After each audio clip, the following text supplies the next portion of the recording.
বাংলাদেশ একটা বিষয়ে পৃথিবীর চ্যাম্পিয়ন এখন। আপনাদের সবার জানা আছে হয়তো, তবু আমি আবার বলবো, পৃথিবীর চ্যাম্পিয়ন কিসে? জালিয়াতি। সব জিনিস জাল। বহু দেশ আমাদের পাসপোর্ট গ্রহণ করে না, ভিসা জাল,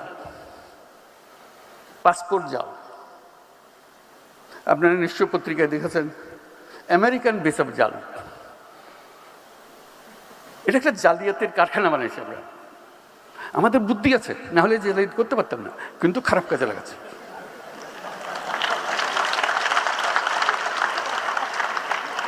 যে জালিয়াতি করতে জানে তার কাছে অনেক ক্রিয়েটিভিটি।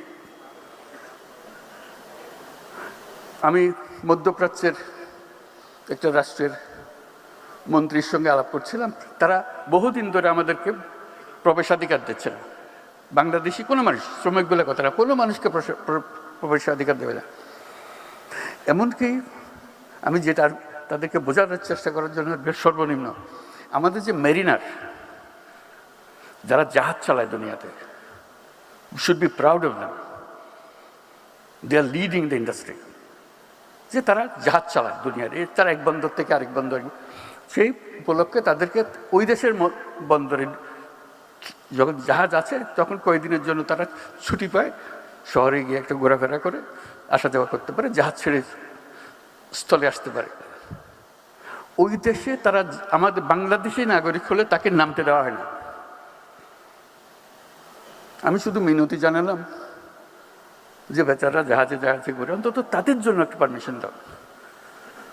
বলতে আমাদের নিয়ম তো সবার জন্য প্রযোজ্য, আমরা কি করি? তুমি আমার আবেদনটা গ্রহণ করো, শুধু তাদের জন্য দাও, আর যদি মনে করো সবার জন্য পর উন্মুক্ত করবো।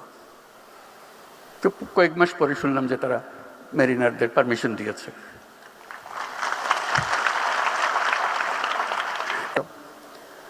বলতে আমি নিজে গেছি এই যখন তারা আসে দেখার জন্য যে বাংলাদেশিরা রিজেক্টেড হয়ে যাচ্ছে কেন, তো নানাজনের কাগজপত্র দেখালো, শিক্ষার সার্টিফিকেট ভুল, জালিয়াত। বলছে একজন মহিলা, সে আসছে এখানে ডাক্তার হয়ে, তার ভিসা হলো ডাক্তারের ভিসা। আমি দেখে বুঝলাম ডাক্তার হবার তার কোনো ক্ষমতা নাই, তার চেহারায় বলে না ডাক্তারের কিছু আছে। তা আমি জিজ্ঞেস করলাম আপনি কোন মেডিকেল থেকে পাশ করেছেন? তখন কাগজপত্র গাইতে আর জন্য বের করে দিল মেডিকেল সার্টিফিকেট। তো স্টাফরা বললো স্যার এটা জাল।